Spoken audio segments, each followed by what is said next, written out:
देखो root modification चालू से आपने ना सारी चीजें देख ली थी अपन ने। अब एनसीईआरटी के अकॉर्डिंग क्या किस तरीके से एनसीईआरटी ने क्लासिफाई किया रूट को, उसको देखते हैं। रूट्स, रूट में एनसीईआरटी ने 3 डिवीजन किए। सबसे पहला कौन सा है?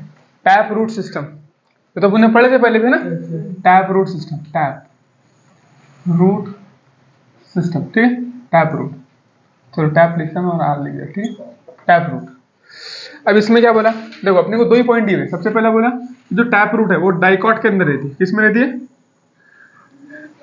डाइकॉट मालूम क्या बोलते हैं? डाइकॉट, 2 दाला, यानी चना जो देखे ना जिसमें 2 दालें निकलती है, दाल जितनी भी निकलती है दाल वो सब डाइकॉट रहती है। चने की दाल, तुअर की दाल, मूंग की दाल, सब डाइकॉट, यानी जिसके बीज के 2 हिस्से होते हैं। बस समझ में रही है ना। और डाइकॉट, और एक और फीचर रहती है, उसकी स्टेम मोटी रहती है। जैसे पपैया है, पपैया इज नॉट पपैया, तो चलो डाइकॉट आ सकता है। जैसे और क्या बोलेंगे तुम, जैसे व्हीट हो गया, व्हीट मोनोकॉट, राइस मोनोकॉट है, उनकी पतली सी बारीक सी स्टेम रहती है, एकदम पतली बारीक, तो वो क्या है? मोनोकॉट। लेकिन अगर स्टेम जाड़ी है, बड़ी है थोड़ी, है ना, सेकेंडरी ग्रोथ होती है, तो उसको डाइकॉट बोलते हैं। तो बहुत सारे फीचर है उसके अंदर डाइकॉट मोनोकॉट में। उनके पत्तों पर से समझ सकते हैं, उनके जो पत्ते रहते हैं, मोनोकॉट के पत्ते कैसे रहते? देखो ऐसे रहते, मोनोकॉट के पत्ते ये रहते, और इस पर ऐसे लंबे लंबे, ये मोनोकॉट के पत्ते का अरेंजमेंट। हाँ, पैरेलल वेनेशन रहता है उनके अंदर, ऐसे सीधे सीधे वेन्स रहती है। और अपने डाइकॉट का जो पत्ता रहेगा उसके अंदर क्या रहेगा? रेटिकुलेट वेनेशन, नसों के जैसा रहता है ना, एकदम आड़ा तड़ा इस तरीके से, किधर किधर भी इस तरीके से। तो मोनोकॉट रहता है ना? नहीं, सारे डाइकॉट, वो डाइकॉट मोनोकॉट ज्यादा ही कंफ्यूजन रहता है उसमें। देखो तुमको मैं कुछ मोनोकॉट के एग्जांपल देता, जैसे व्हीट, चावल, जो अपना गेहूं चावल, वो मोनोकॉट, सिंपल। मेज, भुट्टा, मोनोकॉट, है ना। तो ये 3 मोनोकॉट तुम याद रखो। बाकी जितने जनरली अपने देखो जो रहता आम का, तो आम का यार तो बहुत बड़ा रहता, बड़े बड़े जितने भी झाड़ वो सारे के सारे क्या हो गए? डाइकॉट। तो सिंपल बोले तो डाइकॉट के प्लांट के अंदर ये इस तरीके की रूट पाई जाएगी, है ना। वही होता है, वही डाइकॉटिलिडन, 2 कॉटिलिडॉन उसे उसके बोलते हैं वो, एक दर। तो अपन सिंपल भी उसको डाइकॉट बोलते हैं, पूरा नाम उसका डाइकॉटिलिडनेसिस है। बिल्कुल, सोयाबीन में डाइकॉट है। तो यहाँ पर देखो, यहाँ पर डाइकॉट नहीं है, डाइकॉटिलिडनेसिस है, लेकिन उसका मतलब वही होता है डाइकॉट, इसलिए अपन उसको शॉर्ट में लिख रहे हैं, ठीक है। लिखने के लिए लिख सकते हैं अपन डाइकॉटिलिडनेस, है। यहाँ पर भी डाइकॉटिलिडनेस ही दिया उसने, ठीक है। तो टैप रूट बोल दिया अपन ने, डाइकॉट में रहता है। उसके बाद में जैसे एक एग्जांपल, मस्टर्ड, मस्टर्ड मालूम तुमको? Mustard yes sir. क्या बोलते, बोलो?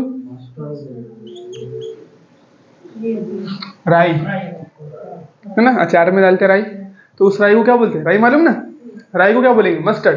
देखो अपन क्या बोले, रूट, प्लांट में क्या क्या रहते हैं? स्टेम रहती है, लीफ रहती है, रूट रहती है ना। तो हम रूट के बारे में पढ़ रहे हैं कि रूट कितनी तरीके की हो सकती है। सबसे पहले वाली कौन सी बोले अपन ने? Tap root. टैप रूट को कैसा बताया? देखो टैप रूट को अगर यहाँ बनाने की कोशिश करो तो टैप रूट में क्या रहेगा? एक मेन प्राइमरी रूट रहेगी, बड़ी सी लंबी सी, है ना। देखे तुमने कभी भी प्लांट देखे ना, थोड़ा बहुत छोटे छोटे प्लांट उखाड़ के देखना उसको। तो उस दिन देखे थे अपन ने गार्डन में, है ना, कि एक बीच में एक बड़ी सी रूट थी, लंबी मोटी वाली, तो उसको बोलते हैं प्राइमरी रूट। फिर वहां से बहुत सारी सेकेंडरी रूट्स अराइज हो रही थी, देखो थोड़ी बारीक इस तरीके से। कोई भी झाड़ देखेंगे ना तो उसके अंदर रूट्स जनरली ऐसी रहेंगी। तो अगर रूट इस तरीके के, फिर यहाँ से टर्शरी रूट आ रहा है, यहाँ से ऐसे। तो कोई भी दरख्त देखे अगर रूट इस तरीके की है, इस तरीके की, तो इसको बोलते हैं अपन टैप रूट सिस्टम। कौन सा सिस्टम बोलते हैं इसको? टैप रूट सिस्टम, ठीक है। चलो ये टैप रूट, टैप रूट के फीचर देखो, ये प्राइमरी रूट, ये सेकेंडरी, और ये टर्शरी, ठीक है, ये 3 रूट। तो अगर इस तरीके की रूट रही तो उसको टैप रूट बोलते हैं। वो डाइकॉटिलिडन और मस्टर्ड में रहते। डाइकॉट यानी बड़े बड़े झाड़ या फिर 2 दाना।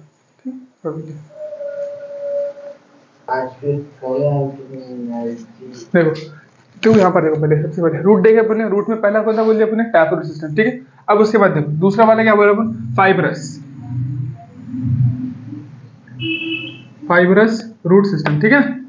फाइब्रस रूट सिस्टम दूसरी तरीके की रूट कैसी हो सकती है? एक तो टैप बोल दी, दूसरी फाइब्रस। फाइब्रस भी उस दिन देखे थे, याद आ रहा तुम्हारे को? कुछ घास रहती ना, अपनी घास को उखाड़ के देखना, तो उसके अंदर रूट कैसे रहेगी? ऐसी कभी भी एक बड़ी रूट नहीं दिखेगी तुमको, पूरी की पूरी कैसे दिखेगी?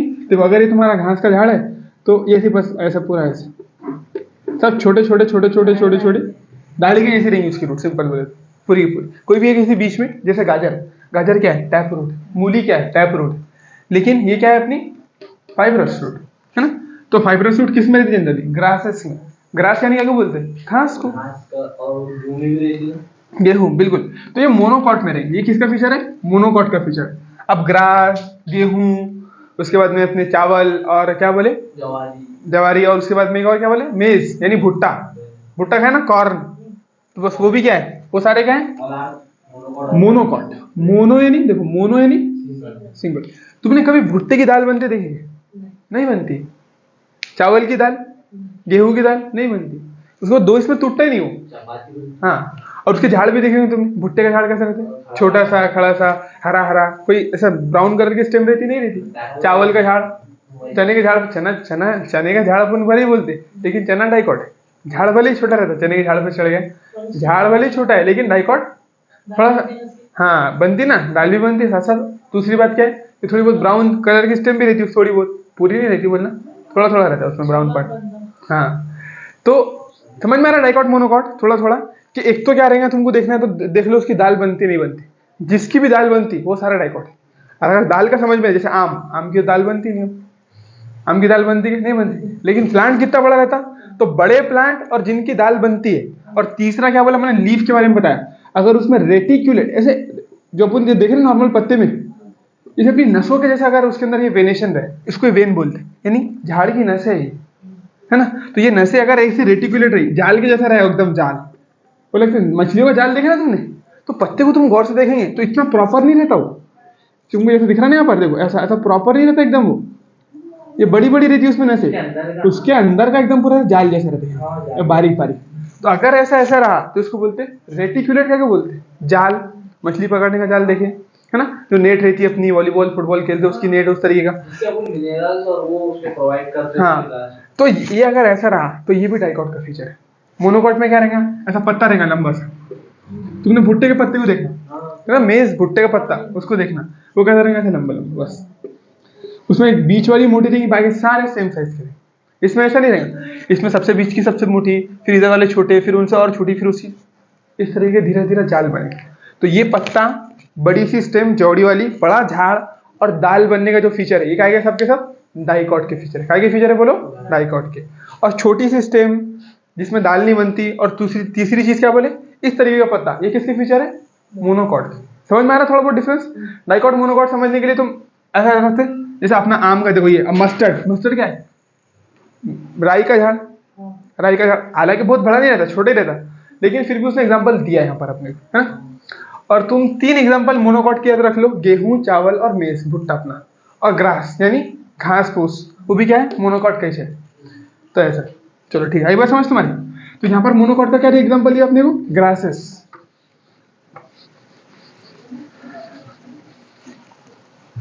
देखो इसके मैं रूट बनाए थे यहाँ पर, ठीक है। तो ये प्राइमरी रूट, ये सेकेंडरी, और फिर ये टर्शरी।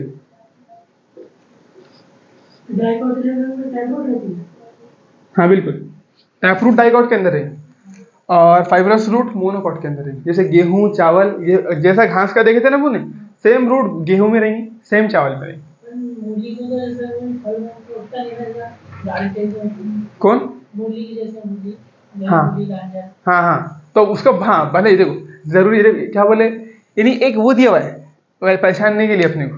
मूली का भले ही फल नहीं उगता है, लेकिन है वो डाइकॉटिज, है ना। गाजर का भले ही फल अपने को इतना देखने को नहीं मिलता है, लेकिन उसकी, क्योंकि अपने को रूट ऐसा लगता है ना, रूट बहुत इंपॉर्टेंट रहती है अपने लिए उसकी, तो अपने उसके ऊपर ही फोकस रहता है, बाकी सारी चीजें अपन इग्नोर करते हैं। गाजर मूली की बिल्कुल टैप रूट रहती है, सिंपल। मैंने कल एलोवेरा का वो भी लाया था, फ्लावर भी लाया था तुम्हारे दिखाने के लिए, एलोवेरा भी, हाँ एलोवेरा का फ्लावर लाया था मैंने कल दिखाने के लिए। अब कहाँ रखा क्या बोलूं, देखता हूँ, इस सबक में अपने को उस बारे में पढ़ना है, ठीक है ना। चलो, तो अपन क्या करते हैं, कभी कभी तो प्लांट के उस पार्ट पर फोकस करते हैं कि उससे जान रखते हैं अपन। अब गाजर क्या एक्चुअल में वो फ्रूट नहीं है, कोई गाजर फ्रूट है, मूली कोई फ्रूट है नहीं, लेकिन अपना ध्यान पूरा वही रहता है। ना ही हम उसका पत्ते को देखते हैं, ना ही उसके फ्लावर को, कोई चीज़ को नहीं देखते। हमको सिर्फ एक ही चीज़ दिखती है, वो गाजर, खत्म बात। हमको मूली देखना है तो मूली ही दिखती है, मूली के अलावा कुछ ही नहीं। गोभी में पत्ते, बस पत्ते से मतलब, बाकी कोई चीज़ से मतलब ही नहीं। तो ऐसा रहता अपना, तो अपन उसको एज अ बॉटनिस्ट या फिर एज अ साइंटिफिक तरीके से देखते नहीं ना, अपन अपने जरूरत के हिसाब से देखते, तो अपने लिए गाजर इंपॉर्टेंट, बाकी सब तोड़ धाड़ के फेंक दो। अरे मत समझ, लेकिन अब कैसे अपने को नजरिया थोड़ा चेंज करना है, ठीक। चलो, जैसे एलोवेरा, अब एलोवेरा को जब भी तुमने देखी तो उसके अंदर का जो गूदा रहता है वही इंपॉर्टेंट रहता है। तो इंसान क्या देखता है, उसका फ्लावर कभी देखा नहीं, लेकिन मैं कल देखा गया तो मेरे को दिखा रहे हैं एलोवेरा का फ्लावर, मैंने खुद पहली मरतबा देखा तो मेरे को रहा नहीं गया, मैंने तोड़कर और ला लिया उसको वहाँ से। तो ऐसा अब जब तुम पढ़ेंगे तो तुम्हारा नजरिया चेंज आएगा कि भैया इसका फ्लावर हो सकता है ना, अपन अभी तक देखी नहीं, लेकिन तो आता तो सही ना फ्लावर उसका, ऐसा है। चलो, तो मोनोकॉट डाइकॉट में तुम्हारा डिफरेंस क्लियर हो गया। देखो इससे पहले अपन ने मोनोकॉट डाइकॉट नहीं पढ़े ना, इसलिए यहाँ पर एम्फेसाइज करके बताना पड़ रहा है कि मोनोकॉट क्या और डाइकॉट क्या। तो मैंने तुमको 3 फीचर बोला, समझ में आ गए तीनों, लिखाना पड़ता है यहाँ पर मोनोकॉट डाइकॉट के फीचर। आगे आगे और आते हैं अपने को, ठीक है। चलो अपन ने बोले फाइब्रस रूट मोनोकॉट में रहती है। एग्जाम्पल अगर बोला जाए तो भाई एग्जाम्पल ये क्या है इसकी एग्जाम्पल, अगर इसकी एग्जाम्पल बोलूँ मैं तो क्या हो जाएगा बोलो, मेज हो जाएगा। साथ साथ सबसे वीट प्लांट दिया एनसीईआरटी ने अपने, वीट वीट भी हो सकता है, राइस भी हो सकता है, ग्रास भी हो सकता है, तो वीट यहाँ पर ले ली। अब तीसरी जो है ना वो कौन सी है अपनी, फाइब्रस नहीं एडवेंटिशियस, फाइब्रस हो गई ना अपनी। हाँ फाइब्रस बना लेते हैं अपन थोड़ा, जो वैसा झाड़ रहेंगे, ये ग्राउंड और ये इसकी रूट, ठीक है। बस बेसमेंट डायरेक्ट अटैच नहीं है, डायरेक्ट फांसी ब्रांच लग जाएंगे। हाँ खजूर के भी फाइबर नहीं, खजूर तो डाइकॉट है, पत्ते पर ले सकते, खजूर डाइकॉट है। क्या बोली, देखो अपने को हर प्लांट के बारे में ऐसा मालूम नहीं है, वो जाके सर्च करना पड़ेगा, तो देखना पड़ेगा। इतना पर्टिकुलरली अपने को नॉलेज नहीं है, जितना अपने सिलेबस में उतने इंपॉर्टेंट अपने 5-6 झाड़ मोनोकॉट के, बाकी सारों को डाइकॉट चिपका देंगे, है ना। लेकिन वो भी स्पेसिफाई करना पड़ता है, जाकर देखना पड़ता है कि मोनोकॉट है डाइकॉट है, इस तरीके से। चलो ठीक है, ये समझ में आया वीट। अब देखो, अब तीसरा कौन सी, एडवेंटिशियस, ठीक है। एडवेंटिशियस में क्या है, सबसे पहले देखो एडवेंटिशियस का मतलब क्या होता है, root arises other than radical. Definition तो कल ही क्लियर थी, एग्जांपल देख लो बस इसके। एग्जांपल क्या देंगे इसके, कैरोट। इसके एग्जांपल है ग्रास, पहला एग्जांपल ग्रास। ग्रास इसमें भी आएंगे मोनोकॉट में, और ग्रास स्पेसिफिकली इसका भी एग्जांपल दिखा था, एग्जांपल चल रुको, ग्रास, उसके बाद में मॉन्स्टेरा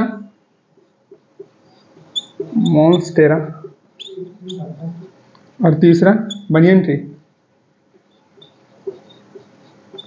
बनियन। तो ये 3 एग्जांपल किसके हो गए बोलो, एडवेंटिशियस। जब यहाँ पर थोड़ा कंफ्यूज कर लेंगे तुमको, अपन ने क्या बोले अभी कि मोनोकॉट के अंदर फाइब्रस रहती है, सही बात है, अंडरग्राउंड रूट तो फाइब्रस भी है उसकी, साथ साथ ग्रास में ऊपर से भी निकलती है। तो देखो हाँ, ये एनसीईआरटी का मैंने तुमको फ्लो चार्ट बना के दिया। एनसीईआरटी ने जो अल्फाजों में लिखा उसको मैंने एक फ्लो चार्ट में कन्वर्ट करके दिया तुमको। वो जो अपने कल पढ़े थे वो कॉन्सेप्ट बिल्डिंग के लिए, और एनसीईआरटी ने जो डायग्राम वगैरह में दिया ना वो पूरा एक वो डीप एनालिसिस था एकदम। यहाँ पर ये सिर्फ एनसीईआरटी है, एक एक वर्ड है, यानी टैप रूट डाइकॉट में रहती है, मस्टर्ड एग्जाम्पल खत्म, इसके अलावा कुछ नहीं। फाइब्रस रूट मोनोकॉट में रहती है, वीट एग्जाम्पल खत्म। एडवेंटिशियस रूट सिस्टम, ग्रास का एग्जाम्पल दिया, मॉन्स्टेरा दिया और बनियन ट्री दिया, बात खत्म। बस इतना, कुछ डीप नहीं गया, कभी स्टोरेज कुछ नहीं बोला, लेकिन उस तरीके से याद रख लेंगे ना तो ये क्लियरिटी नहीं। एनसीईआरटी को तो याद रखना ही है अपने को, लेकिन वो मोर क्लियर वे में वहां पर बताएगा, जो अपन ने कल देखे ना वहां पर और अच्छे से इलेबोरेट करके। अभी एडवेंटिशियस में कितनी अलग, जैसे ग्रास क्यों है, फिर बनियन ट्री किस तरीके के अपन ने प्रॉप रूट बोले, एनसीईआरटी इसके बारे में डिस्कस करती है, लेकिन इतना प्रॉपर वे में डिस्कस नहीं करती। इसलिए अपने को डीप भी पढ़ना है, और ये मोटा मोटा जो डिवीजन करके दी ये भी पढ़ना है। तो एनसीईआरटी अपने को 3 ही तरीके पढ़ाती है, फाइब्रस, उसके बाद में टैप रूट और एडवेंटिशियस रूट, ठीक है। ये एनसीईआरटी का है सिर्फ। हाँ इसमें से कुछ भी नहीं है, देखिए इसमें भी रह सकती, देखो मोनोकॉट ग्रास उसमें भी है, डाइकॉट बनियन ट्री उसमें भी है ना। मॉन्स्टेरा, अब मॉन्स्टेरा कौन सा प्लांट है और क्या है वो अपने को मालूम ही नहीं उसके बारे में, समझे। ये पूरा एनसीईआरटी का डिवीजन है, सिंपल। एनसीईआरटी में सिर्फ इतना ही दिया हुआ है अपने को इस बारे में, और मॉडिफिकेशन को उसने प्रॉपर तरीके से डिवाइड करके क्लासीफाई करके नहीं दिया, बस लाइन के फॉर्म में स्टेटमेंट के अंदर उसने कुछ वर्ड लिख के चले गए। लेकिन अगर तुमने कल का चार्ट याद रख लिए तो तुमको एक एक लाइन क्लियर, इसलिए तो क्लासिफिकेशन ये और मॉडिफिकेशन में वो सारी चीजें याद रखना है, ठीक है ना। चलो अब थोड़ा मॉन्स्टर और बनियन ट्री, इसकी ग्रास का तुम पूछ रहे थे ना, ग्रास का थोड़ा देखते हैं इसको, ठीक है। ग्रास किस तरीके से एडवेंटिशियस, अपन क्या बोले, टैप रूट में कुछ भी नहीं, डाइकोटिलिडेनस, मस्टर्ड एग्जांपल और ये सारी चीजें, प्राइमरी सेकेंडरी रूट का स्ट्रक्चर, ठीक है। एडवेंटिशियस में भी कुछ भी नहीं करना है अपने को, 3 एग्जांपल याद रखना और डेफिनेशन। डेफिनेशन क्या है, कि root which arises from other than radical. क्या बोलना है? Other than arises from other than radical. ये लिख लो एक मतलब यहाँ पर, ठीक है? और छोड़ देता, लिख लिए साफ साफ समझ में आ रहा। रूट बोलो जल्दी, root arises from other than radical. Arises from, बिल्कुल लिखे थे बार बार, है ना? From other than radical. Radical समझ में आएगा क्या बोलते हैं अपन? रेडिकल, ठीक है। अब इसमें अपने को 2-3 पॉइंट और ऐड करने हैं, है ना? मैंने क्या बोला तुम्हारे को, देखो एनसीईआरटी अपने को कुछ भी प्रॉपर तरीके से डिवीजन नहीं करती। अपन ने जो पहले जो डिवीजन पढ़े उसमें सिर्फ 2 ही डिवीजन पढ़े थे, एक टैप रूट, एक एडवेंटिशियस। अगर वो रेडिकल से निकलती है क्या बोलेंगे, बोलो? Taproot. अगर वो अदर देन रेडिकल जैसे स्टेम वगैरह से निकलती है क्या बोलेंगे? एडवेंटिशियस। तो फिर ये कहाँ से आ गया फाइब्रस? ये कहाँ से निकल रही थी? हाँ, तो उसके बारे में थोड़ा और डीप में देखते देखो। तो ये कोई तीसरा नहीं है डिवीजन, है ना? है उसका ही पार्ट, लेकिन एनसीईआरटी इसको तीसरा करके पढ़ाती है। तो देखते हैं इसके बारे में। तो देखो इसके बारे में क्या है, फर्स्ट रूट शॉर्ट लिव्ड, यानी रेडिकल निकलती है रेडिकल से ही। हाँ देखो क्या बोला कि भाई इसमें जो प्राइमरी रूट रहेंगे ना, प्राइमरी रूट निकलेंगे रेडिकल से, निकलेंगे ये रेडिकल से। अराइजेस फ्रॉम रेडिकल, ऐसा लिख सकते हैं, अराइजेस फ्रॉम रेडिकल, बनेगी रेडिकल से, रेडिकल। दूसरा पॉइंट लिख सकते हैं इसके अंदर तुम कि जो प्राइमरी रूट रहती है इसकी, प्राइमरी जो ये देखिए ना मोटी वाली प्राइमरी, वो शॉर्ट लिव्ड रहती है, बहुत थोड़े वक्त के लिए थी, जल्दी से कन्वर्ट हो जाती है वो बालों के अंदर गुच्छे में, समझ में? सब फिर वो बन जाता है। हाँ बिल्कुल बिल्कुल, सब फाइबर बन जाते हैं उसके। तो प्राइमरी रूट शॉर्ट लिव्ड है इसके अंदर, primary root short lived, short lived, यानी जो मेन रूट है इसकी वो बहुत ही कम अरसे के लिए, बहुत ही थोड़े वक्त के लिए, जल्दी से क्या होंगे वो बाल में, जैसे देखो छोटी सी बनी हो फिर बाद में क्या होगी, बिखर कर ऐसा बाल बाल बाल बाल बाल बाल पूरे बन गए। ऐसा बात समझ में आई है ना? जो प्राइमरी रूट क्या है बोले अपने, बोलो शॉर्ट लिव्ड। फिर तीसरा पॉइंट क्या है इसके अंदर? तीसरा पॉइंट ये है, एनसीईआरटी बोलती है अपनी, replace by large number of root, यानी प्राइमरी रूट जो थी अपनी ऐसी क्या हुई, रिप्लेस हो गई। हाँ, इसमें से बहुत सारे ऐसे ऐसे पूरा रूट बनकर ये पूरा बालों का गुच्छा बन गया, बस replace by large number of roots. तो लिख देंगे अपन, वो रिप्लेस होकर लार्ज नंबर रूट में कन्वर्ट हो जाएगी। बिल्कुल रिप्लेस, हाँ primary replaced by large number of root, है ना? Large number of roots. और चौथा जो पॉइंट है ना, अब देखने में कैसा लगेगा तुमको कि स्टेम के बेस से निकल रही है। रूट कहाँ पर रहती है? स्टेम के बेस में ही तो रहती है ना, वो भी अलग तो ही पॉइंट है। ओरिजिनेट्स फ्रॉम दी, ओरिजिनेट, अब देखो ओरिजिनेट फ्रॉम स्टेम के बेस का मतलब ये स्टेम से नहीं निकल रहती, कहाँ पर? देखने में ऐसा लगता है ना कि स्टेम के बेस से निकलती करके, भाई ये तुम्हारी ये तना है, तने के ये जो स्टेम है उसके नीचे से निकलती। दिखने में तो रूट ऐसी दिखती है कि स्टेम के बेस से निकली, ऐसा तो नहीं कि रूट अलग स्टेम अलग, ऐसा पार्ट रहता है कि नहीं? एक्चुअली जो सीड जहाँ से ओरिजिनेट हो वो तो रेडिकल से ही हुआ, लेकिन यहाँ पर एक एनसीईआरटी ऐसी बेतुकी सी लाइन लिखती है कि originate from base of the stem. इसका मतलब वो स्टेम से नहीं निकलती, स्टेम के बेस पर तो रूट रहती है इसने यार, तो देखने में कैसा लगेगा तुमको, स्टेम के बेस से निकल रही है। एक्चुअली कहाँ से ओरिजिनेट हुई थी? फिर अगर रेडिकल से ओरिजिनेट हुई होती तो फिर ये रूट रहती थी क्या उसमें? तुमको प्राइमरी रूट नहीं है ना? प्राइमरी रूट ही इसका सबूत है कि वो रेडिकल से ही निकली है। प्राइमरी रूट शॉर्ट लिव्ड थी, बहुत ही कम अरसे के लिए थी, जैसे प्राइमरी रूट कन्वर्ट हो गई सारे के सारे इस तरीके से मोर नंबर ऑफ रूट्स के अंदर। अब ये तुम्हारी रूट है, फॉर एग्जांपल ये रूट और ये तुम्हारी स्टेम, अब ये कैसा दिख रहा? ये स्टेम के बेस से निकल रही, तो इसीलिए एनसीईआरटी लिखती है कि originates from base of the stem.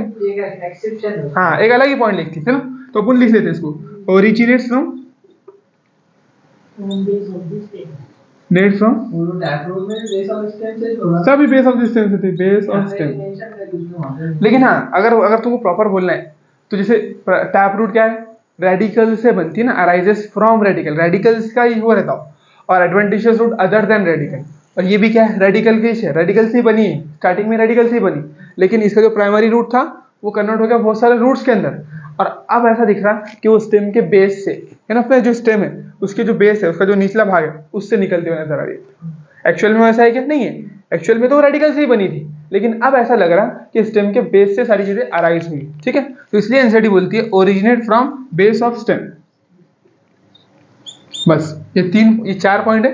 देखो पहले इसीलिए मैंने लिखा दिया तुमको अराइजेस फ्रॉम रेडिकल, बनती है रेडिकल से, क्यों? इसका सबूत क्या है कि प्राइमरी रूट है, प्राइमरी रूट बोला ना उसने, प्राइमरी रूट शॉर्ट लिव्ड, अगर वो रेडिकल से नहीं बनती तो कभी प्राइमरी रूट का सवाल ही नहीं आता अपने। ठीक है, चलो अब इसका जो स्क्रीनशॉट वगैरह लेना है इसको ले लेना, ठीक है ना। चलो ये अपना रूट का हो गया एनसीईआरटी के अकॉर्डिंग। अब क्या पढ़ना है अपने को, पैराग्राफ जिसके अंदर देखो रूट में क्या रहते हैं 3 रीजन। अब तुम जब गाजर देखेंगे तो उसमें तुमको 3 रीजन दिखाई नजर आएंगे, ठीक है। ये अपना अपन ने बना लिया गाजर का पार्ट, ठीक है ना। तो नॉर्मली रूट ऐसी रहती है अपनी, ये जो बता रहे थे ये मतलब इन जनरल बता रहे हैं किसकी, हाँ ये टैप रूट का बता रहे हैं अपन। रीजन ऑफ रूट ना, हाँ रीजन ऑफ रूट में टैप रूट है, तो अपने को टैप रूट के बारे में पढ़ना है सारी चीजें, क्योंकि फाइब्रस में तो रूट छोटे छोटे इसमें टूट गई, एडवेंटिशियस के बारे में ज्यादा कुछ पढ़ना ही नहीं है। तो टैप रूट के बारे में थोड़ा डिटेल में पढ़ना है अपने को। देखो क्या बोलते हैं टैप रूट के बारे में एनसीईआरटी, ये पैराग्राफ देखो, रीजन ऑफ रूट्स, वो टैप रूट के बारे में बात करने वाला है। रूट के जनरली 3 रीजन रहते हैं। सबसे जो पहला रीजन रहता है ना वो रहता है मेरिस्टेमेटिक रीजन, फिर इलोंगेशन, फिर मैचुरेशन, ठीक है। तो ये रीजन मैचुरेशन मान लो, ये इलोंगेशन और ये मैरिस्टेमेटिक।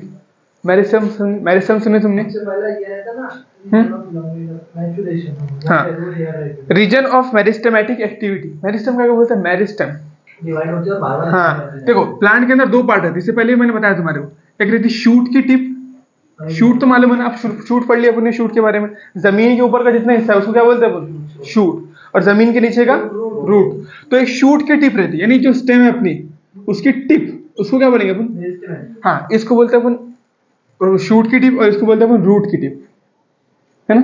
तो ये दोनों जगह पर कुछ सेल्स रहते, वो इतने खतरनाक सेल्स रहते कि वो जिंदगी भर डिवाइड करते। इसीलिए बोलते हैं अपन कि अपनी लाइफ की एक एज रहती है, 20 साल तक के बढ़ेगा इंसान, 30 साल 20 साल तक के, 22-21 साल तक के बढ़े। लेकिन प्लांट में ऐसा नहीं रहता, प्लांट लाइफ टाइम ग्रो करते हैं हमेशा। तुम काटो फिर ग्रो करेंगे। तुमने उसकी कभी ये जो डंगाली रहती है उसको कभी रुकते हुए देखेंगे कि डंगाली रुक गई करके उसकी हाइट रुक गई, नहीं, वो डंगाले फूटते रहते, ऐसा बढ़ते रहता। अब उसकी गर्द ऐसी चालू हो जाती, लेकिन एक्चुअल में अगर देखा जाए तो तुम सीधा ग्रो करने जाए तो कहीं ऊपर तक जा सकता हो, है ना। उसकी हाइट होने की वजह क्या है, इतनी हाइट, ये 2 रीजन, ये रूट एपिकल मेरिस्टम और इसको बोलते हैं शूट एपिकल। एपिक्स, एपेक्स क्या बोलते हैं अपन, चोटी, है ना, हेड किनारा, है ना, तो एपेक्स बोलते हैं। तो इसको बोलते हैं अपन शूट एपिकल मेरिस्टम, इसको बोलते हैं रूट एपिकल मेरिस्टम। तो अभी मेरे को ये सारा चीजें पढ़ाना नहीं, सिर्फ क्या होता है मेरिस्टम क्या बोलते हैं। मेरिस्टम एक ऐसा रीजन है जहां पर डिवाइडिंग सेल्स रहते हैं। इस सेल का कोई काम नहीं है, बस एक सेल है 2 में कन्वर्ट हुआ, फिर 2 है इसके 2 बन गए, इसके 2 बन गए, फिर 4 है इसके 2 बन गए, इसके 2 बन गए, इसके 2 बन गए, इसके 2 बन गए, बस यही चालू है ना। तो ये रीजन क्या कर रहा है, सिर्फ यही काम कर रहा है। तो ये सबसे पहले जो रीजन बताया ना तुमको, यहाँ से यहाँ तक का, ये मेरिस्टेमेटिक रीजन, बस इसमें यही काम हो रहा है। सेल्स का नंबर बढ़ाते जा रहे, सिंपल, इसके अलावा कोई काम नहीं हो रहा दूसरा, ठीक है। उसके बाद का जो रीजन है वो कौन सा है, मेरिस्टेमेटिक रीजन के बाद का रीजन ऑफ इलोंगेशन, जो लमाने में मदद करेगा। देखो सेल डिवाइड कर रहे हैं लेकिन सेल की साइज बहुत छोटी सी थी, सेल अगर कितने भी डिवाइड कर लिए तो ग्रोथ नहीं करा सकते, समझ पा रहे तुम बात। सेल की साइज बहुत छोटी रहती है, वो ग्रोथ नहीं कराती। इसमें जब न्यूट्रिएंट वगैरह भरता, जब ये फूलता तो वो ग्रोथ कराता। बहुत सारे बच्चे इसमें कंफ्यूज रहते हैं, यार वो ग्रोथ करे तो वो तो लमाएंगे ना यार, नहीं। अपन सोचे कि भाई चलो यहाँ पर मैंने एक गुब्बारा ला के रखा, वो 1 के 2, 2 के 3 कर दिए तुमने, तो वो तो साइज बढ़ने वाली है ना। लेकिन एक्चुअल में जब तक कि इसका साइटोप्लाज्म इंक्रीज नहीं करता, जब तक कि इस सेल का साइटोप्लाज्म इंक्रीज करके सेल ऐसा नहीं बन जाता, तब तक वो ग्रोथ के लिए रिस्पॉन्सिबल है। हाँ ग्रोथ के लिए ये रीजन रिस्पॉन्सिबल है, ये सिर्फ डिवीजन के लिए रिस्पॉन्सिबल। सेल डिवाइड करेगा बस मल्टीपल टाइम, खतरनाक लेवल पे डिवीजन चालू है, बहुत फास्ट डिवीजन हो रहा है। हाँ देखो ये टैप रूट की बात कर रहे हैं, ये प्राइमरी रूट में देख रहे हैं, सेकेंडरी टर्शरी को अपन इग्नोर कर दी, सिर्फ प्राइमरी के बारे में समझ में। तुम ये प्राइमरी रूट देख रहे हो सिर्फ, टैप रूट में भी जो बीच वाली मोटी सी रूट है ना अपनी, उसको देख रहे हो, वो क्या है, प्राइमरी रूट। तो उसके बारे में उसमें 3 रीजन पढ़े, सेकेंडरी में अलग से काम होगा, टर्शियरी में ऐसा अलग से काम होगा। हाँ लेकिन उसको इग्नोर ही करो ना अपन, उसको इग्नोर ही करो ना, उसमें सारे रीजन देखते नहीं अपन, सिर्फ ये प्राइमरी की बात कर रहे हैं। तो अपन देखो क्या क्या पढ़े, मेरिस्टेमेटिक रीजन क्या बोलते हैं उसको, बोलो। हाँ तो इसको हम बोल दूं मैं मेरिस्टेमेटिक रीजन, इसको क्या बोलो रीजन ऑफ इलोंगेशन, इसको बोलेंगे रीजन ऑफ मैचुरेशन। मैच्योर हो गया एकदम, जवानी होने का नहीं, एकदम मैच्योर हो गया, यहाँ पर पूरे मैच्योर सेल्स प्रेजेंट है, ग्रोथ भी होगी, यहाँ पर आके ग्रोथ रुक गई। देखो यहाँ पर क्या हुआ, डिवीजन, यहाँ क्या हुई, ग्रोथ, और यहाँ पर आके ग्रोथ होकर रुक गई, अब काम दे दिया गया उसको, यानी जॉब लग गई उसकी सेल की, अब यहाँ नौकरी लग गई उसको। ये क्या था बचपन, ये क्या था जवानी का पीरियड, जो अपनी एज है, पढ़ने की, जो कॉलेज वगैरह की एज, अब ये जॉब की, जब उसके ऊपर जिम्मेदारी आ गई, वो अपना काम कर रहा है। समझ पा रहे तुम मत? तो ये रीजन का की ग्रोथ की है, इसमें क्या, सॉरी डिवीजन की, इसमें बस सेल डिवाइड करे भाई, कुछ नहीं करे। ये रीजन में साइटोप्लाज्म इंक्रीज हो रहा है, ग्रोथ हो रही है सेल के अंदर, सेल यानी फूल रहा है, जैसे गुब्बारा है ना, गुब्बारा बनाने की कंपनी फॉर एग्जाम्पल, अब पैकेट की साइज कितनी रहती है, जब तुम हवा भरेंगे वही तो रिस्पॉन्सिबल रहेगा ना उसकी ग्रोथ के लिए। तो इसी काम है, गुब्बारा बनाए तुम, जैसे फॉर एग्जाम्पल एक कंपनी है, उसमें गुब्बारा बन रहा है वहां पर, तो वो उसकी ग्रोथ बढ़ाएगा कि नहीं बढ़ाएगा? वो तो गुब्बारे बना रहा है, सिंपल अपना बलून्स बना रहा है, लेकिन जब तुम उसमें हवा भरेंगे तो वो एक्चुअल में उसकी साइज इंक्रीज करेगा, है ना। तो जो सेल, समझाने का मतलब ये है कि बहुत सारे बच्चे इसमें कंफ्यूज रहते हैं कि meristematic region is responsible for growth. This is false. Meristematic region is not responsible for growth. Elongation जो है ना, इलोंगेशन नाम में ही है उसका, इलोंगेशन यानी इलोंगेट कराने वाला, लमाने वाला, तो ये रीजन रिस्पॉन्सिबल है किसके लिए? ग्रोथ के लिए, बस। और ये मैच्योरेशन काम के लिए। चलो अब देखो एनसीईआरटी क्या क्या बोलती है। The root is covered at the apex by a thimble like structure called a root cap. अब देखो ये जो है ना रूट की टिप, ये कवर है एक थिम्बल लाइक स्ट्रक्चर, थिम्बल ऐसा आता है, थिम्बल है ना। गोली की देखी तुमने, गोली देखे ना गोली, तो गोली के सामने का स्ट्रक्चर कैसा रहता है? इस तरीके का, बस। तो उस वैसी स्ट्रक्चर रहता है थिम्बल। इसको अपने गूगल पे सर्च करके देखना तुम्हें, थिम्बल कैसा रहता करके। छन्नी रहती है ना, इसी गिलास, गिलास के जो एंड देखे ना, ऐसा गोल तरीके का, बस वैसा स्ट्रक्चर रहता है। तो ये रहता है उसकी कवरिंग, इसको बोलते हैं रूट कैप, जो क्या करती है? प्रिवेंट। अब देखो रूट की जो नोक है वो कितनी पतली है, हाँ, उसके अंदर सेल्स है। अगर वो, और उसको क्या कर, जमीन में गड्ढा भी करने, ऐसा अंदर जाना ना उसको, जमीन में पत्थर आते हैं, ये आते, सारी चीजें आती, तो अगर उसके ऊपर कोई कवरिंग नहीं लगाएंगे तुम, तो क्या होगा? वो तो सारा मर जाएंगे ना सेल्स, सेल को ग्रोथ। तो क्या करें, अपने कवरिंग लगा दी, जैसे गोली के अंदर क्या रहता? बारूद रहता, तो बारूद अपने डिवाइडिंग सेल्स हो गए, और उसकी कवरिंग उसको हार्ड सरफेस प्रोवाइड करती है। तो तुमने गोली में सिर्फ बारूद बार के मारा वाला कुछ होने वाला है नहीं, जो ऊपर की जो कवरिंग है वो हार्डनेस प्रोवाइड करती है, वो चीरने में मदद करती है। तो ये जो रूट की टिप है ना, रूट कैप, ये जमीन के अंदर धंसने में, जमीन के अंदर सुराख करने में रूट की मदद करती है।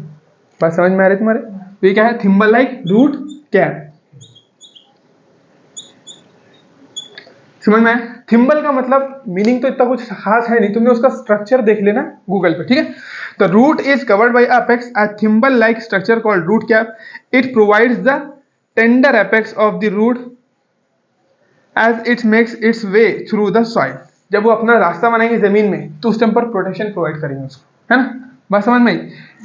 क्या बोला उसने? It protects the tender apex, जो ये जो है ना रूट का जो अपेक्स है, रूट का जो किनारा है, नोक है रूट की। गाजर में देखोगे तुमने, गाजर में जो सबसे नीचे का किनारा रहता है वो एकदम पतला और बारीक रहता है। तो उतना पतला और बारीक रहेगा तो फिर तो उसको कोई भी नुकसान पहुंचा सकता है। कोई पत्थर आ गया तो टूट फूट जाएगा, ऐसा पड़म तो टूट जाएंगे, लेकिन उसके ऊपर जो कवरिंग रहेगी ना, वो मदद करेगी उसको, वो प्रोटेक्ट करेगी, है ना। तो ये एपेक्स है, जो किनारा है, जो कोना है रूट का, उसकी कौन मदद कर रहा है? Root cap. सिंपल बोलते रूट कैप कुछ नहीं करता, जमीन में धंसने में मदद करता है, और अंदर जाने के लिए उसको, जब वो रास्ता बनाएंगे तो उसको कवर करेगा, प्रोटेक्ट करेगा, बस इतना। बिल्कुल बिल्कुल।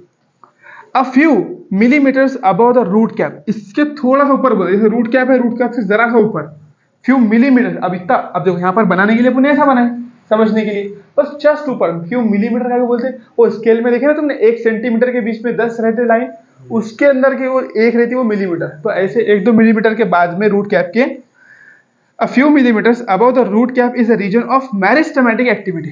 यानी देखो रूट कैप यहाँ पर है, फॉर एग्जांपल देखो यहाँ पर ऐसा बना, देखो रूट कैप यहाँ पर है, तो इसके जस्ट फ्यू मिलीमीटर ऊपर ये क्या है अपनी, ये रीजन है, इसको बोलते हैं मेरिस्टेमेटिक रीजन। क्या बोलते हैं इसको? बोलो मेरिस्टेमेटिक। इसका काम क्या है? ग्रोथ करना, बस डिवाइड, बस ये काम करना है। 1 के 2, 2 के 4, 4 के 8, 8 के 16। बिल्कुल बिल्कुल, इलोंगेशन ऊपर वाला, साइटोप्लाज्म का डिवीजन ये, हाँ ग्रोथ ये करने वाला है, ये डिवीजन करेगा। क्या करेगा? डिवाइड करेगा, वो आएगा डायरेक्ट बढ़ा देगा, बढ़ाएगा, बिल्कुल। ग्रोथ ये करने वाला है, डिवीजन ये करने वाला है। Meristematic region of meristematic activity, the cells of this region are very small. बहुत ही, देखो इनके फीचर याद रखना। मेरिस्टेमेटिक रीजन के जो सेल है ना, मेरिस्टेमेटिक रीजन सेल्स, इनके फीचर याद रखना। सबसे पहले क्या बोला? स्मॉल है, बोलता वेरी स्मॉल। उसके बाद में क्या बोला? देखो डेंस साइटोप्लाज्म, थिन वॉल, देखो वेरी स्मॉल, थिन वॉल, एकदम पतली सी वॉल है, क्योंकि ग्रोथ करना बाकी है ना अभी। अब गुब्बारे की वॉल को तुम इतना मोटा कर देंगे, तो तुमने क्या करे, फुटबॉल के इतने बॉल में आप गुब्बारा बना दे। फुटबॉल देखे ना कितनी मोटी चमड़ी रहती, उतना अगर गुब्बारा बना दे, कभी फुला पाएंगे तुम जिंदगी में? उसे थिन रखना पड़ेगा, पतले ही रखना पड़ेगा, तभी फुला पाएंगे ना तुम उसको। समझ पा रहे तुम बात? तो क्या रहेगा यहाँ पर, अभी ग्रोथ होने की है सेल की, अभी क्या होने की है, ग्रोथ होने की है, इसलिए उसकी जो वॉल है एकदम पतली थिन है। तुम अगर एकदम मोटी कर देंगे तो कभी फूल पाएगा नहीं। डिवाइड किया ना उसने, लेकिन ऊपर वाला उसको ग्रोथ कराया। बिल्कुल, तो एक तो छोटा रहेगा, छोटा सा रहेगा, छोटा तो रहेगा ही वो। उसके बाद में इसकी थिन वॉल रहेगी, एकदम पतली थिन वॉल, ठीक नहीं रहेगी वॉल, याद रखना है। और उसके बाद में क्या बोले, डेंस प्रोटोप्लाज्म। हाँ, thin wall and dense protoplasm, dense protoplasm, यानी उसके अंदर जो मटेरियल है ना वो काफी घना रहेगा, नहीं? अभी उसको डिवाइड करना है ना, बहुत सारा कुछ बनाना है, उसको सिंथेसाइज करना है ना। प्रोटोप्लाज्म बोले तो देखो, जो अपना जो सेल रहता है, न्यूक्लियस जो रहता है ना, न्यूक्लियस, न्यूक्लियस के अलावा जो सारी चीजें रहती हैं, जैसे सेल मेम्ब्रेन के अंदर का जितना पार्ट है, हाँ, साइटोप्लाज्म, उसके साथ में न्यूक्लियस भी मिला था उसमें, तो न्यूक्लियस प्लस साइटोप्लाज्म मिलाकर क्या बनेगा, प्रोटोप्लाज्म। और सेल वॉल छोड़ के, सेल वॉल छोड़कर और सेल मेम्ब्रेन छोड़कर।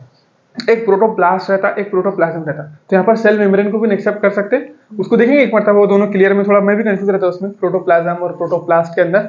लेकिन इतना समझो, साइटोप्लाज्म और न्यूक्लियस की बात कर रहा हूँ लगभग। प्रोटोप्लास्ट और प्रोटोप्लाज्म में उसमें इतना ही फर्क है कि एक में सेल वॉल, सेल मेम्ब्रेन है, एक में नहीं, इतना ही फर्क है उसमें।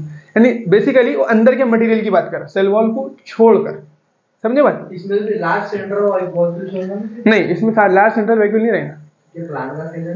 लेकिन अभी बनने का है ना वो, अभी सिर्फ क्या है उसके अंदर प्लांट का, अभी थोड़ी आ गया ना, जब वो ग्रोथ कर लेगा, सब कर लेगा, फिर जब उसके अंदर सेंट्रल, अभी तो छोटा सा एकदम, अभी छोटा है ना। तुमने गुब्बारा देखे तो गुब्बारा कैसा डेंस रहता है ना एकदम, हाँ, जो अपना जो फुग्गा रहता है, जब तक खुलाते नहीं उसको, जब तक कैसा रहता है, छोटा रहता है।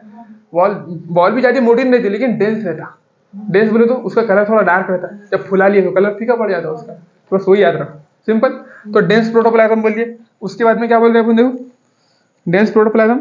अब यहाँ से थोड़ा आगे देख लेंगे बाद में ना, एक मतलब डबल देख लेते हैं कल, चलो।